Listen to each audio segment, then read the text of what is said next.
Situation లో అతను చిన్న తప్పు చేసినా కూడా ఆ జాంబీలో అతని బాడీని పీస్ పీస్ చేసి తినేస్తాయి. ఒక స్ట్రైట్ రోడ్ ని యూజ్ చేసుకుని లూకస్ ఆ జాంబీల కంటే ఫాస్ట్ గా వెళ్లి చివరికి అతను వెళ్లాలనుకున్న ఆ క్యాంప్ ని చేరుకుంటాడు. కానీ అక్కడ ఎవ్వరూ ఉన్నట్టు కనిపించరు. అతను కన్ఫ్యూషన్ లో దగ్గరికి వెళ్ళినప్పుడు సడన్ గా అక్కడున్న టెంట్లన్నిటిలో నుంచి జాంబీలు బయటకు వస్తాయి. అవన్నీ ఒక్కసారిగా లూకస్ ని పట్టుకోవడానికి ప్రయత్నిస్తాయి. సోల్జర్స్ నుంచి సర్వైవర్స్ వరకు ఈ క్యాంప్ లో ఉన్న ప్రతి ఒక్కరూ జాంబీస్ గా మారిపోయి ఉంటారు. లూకస్ మళ్ళీ స్పీడ్ గా వెళ్లి తప్పించుకోవాలనుకుంటాడు. కొంచెం దూరం వెళ్ళాక దారిలో ఒక చోట్లో జాంబీల శవాలు ఉంటాయి. అది చూసిన ఇతను వాటిని తొక్కించలేక బండిని ఆపడానికి ట్రై చేసి స్కిడ్ అయి అక్కడే పడిపోతాడు. అదృష్టవశార్థం ఈ క్రాష్ లో ఆ పిల్లికి లేదా మన హీరోకి ఏం కాలేదు. కానీ జాంబీల అరుపుల శబ్దం అలాగే అవన్నీ తన దగ్గరికి వస్తున్నాయి అనే విషయాన్ని హీరో క్లియర్ గా ఫీల్ అవుతాడు. అతను వెంటనే తన పిల్లిని తీసుకుని మళ్ళీ బైక్ స్టార్ట్ చేయడానికి ట్రై చేస్తే ఎంత ట్రై చేసినా ఆ బైక్ కొంచెం కూడా స్టార్ట్ అవ్వదు. ఇంకా జాంబీలు అయితే కంటికి కనిపించే దూరంలోనే ఉంటాయి కనుక లూకస్ వేరే ఆప్షన్ లేక బైక్ దిగి అడవిలోకి పరిగెడతాడు. ఈ అడవిలో కొన్ని వందల జాంబీస్ అతని వెంట పడుతుంటాయి.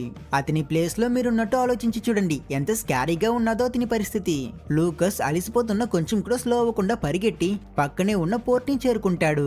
అక్కడ ఉన్న బ్రిడ్జ్ ని ఫాస్ట్ గా దాటి అతను గ్లాస్ డోర్ ని వేసిస్తాడు. ఆ జాంబీలో ఆ గ్లాస్ డోర్ వల్ల కొంచెం ఆగుతాయి కానీ అవి చాలా ఈజీగా దాన్ని క్రాక్ చేస్తూ ఉంటాయి. హీరో బోట్స్ ఉన్న ప్లేస్ కి వచ్చి చూస్తే అక్కడ ఒక్క బోట్ కూడా కనిపించదు.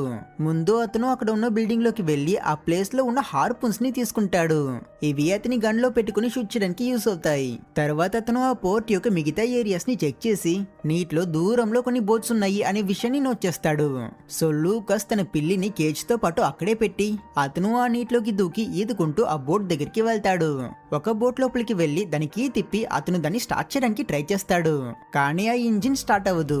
ఆ ప్లేస్ లో ఏదో సౌండ్ వస్తుందని చూస్తే అక్కడ జాంబీగా మారిన ఒక పసిబిడ్డ ఉంటుంది. ఆ సీన్ చూసి హీరో అయితే ట్రామటైజ్డ్ అయిపోతాడు. తర్వాత అతను ఏమీ ఆలోచించకుండా ఒక చిన్న పడవని తీసుకుని తన పిల్లితో కలిసి ఆ క్యానరీస్ ఐలాండ్ కి బయలుదేరతాడు. మళ్ళీ తన సిస్టర్ కోసం ఒక వాయిస్ మెసేజ్ పంపించి లూకస్ సముద్రంలో చాలా దూరం ట్రావెల్ చేసుకుని వెళ్తాడు. నైట్ టైం అయిపోతుంది. వెళ్తూ వెళ్తూ ఒక పాయింట్ లో అతని బోట్ లో ఇంజిన్ ఫెయిల్ అయి సముద్రం మధ్య ఆగిపోతుంది. ఏం చేలో తెలియక అతను అలా కొన్ని గంటలు అక్కడే వెయిట్ చేస్తూ ఉంటే లూకస్ కి దూరంలో ఒక బ్రైట్ లైట్ కనిపిస్తుంది. అది ఒక రష్యన్ షిప్ కానీ వచ్చినది సోల్జర్స్ కారు. అందులో ఉన్న వాళ్ళు చూపుకి చాలా రగడ్ గా చెడ్డ వాళ్ళ కనిపిస్తారు. వాళ్ళు రష్యన్ భాషలో మాట్లాడతారు. మన హీరోకి వాళ్ళు ఏం చెప్తున్నారో అస్సలు అర్థం కాదు. వాళ్ళు లూకస్ ని ఏం చేయకుండా నవ్వుతూ వాళ్ళ బోట్ ఎక్కించుకుంటారు. హీరోకి చాలా భయంగా ఉంటుంది. వేరే దారి లేక అతను వీళ్ళ బోట్ ఎక్కున్నాడు. వీళ్ళు తనని ఏం చేస్తారో ఎక్కడికి తీసుకువెళ్తున్నారో అని అతను చాలా కంగారు పడుతుంటాడు. ఆ పీపుల్ అతన్ని వాళ్ళ మెయిన్ షిప్ కి తీసుకువస్తారు. అది చాలా పెద్దగా ఉంటుంది అండ్ అందులో చాలా మంది ప్రజలు కూడా ఉంటారు. హీరోకి ఇంకా అతని పిల్లికి కూడా వాళ్ళు ఫుడ్ ఇస్తారు. కొంతసేపు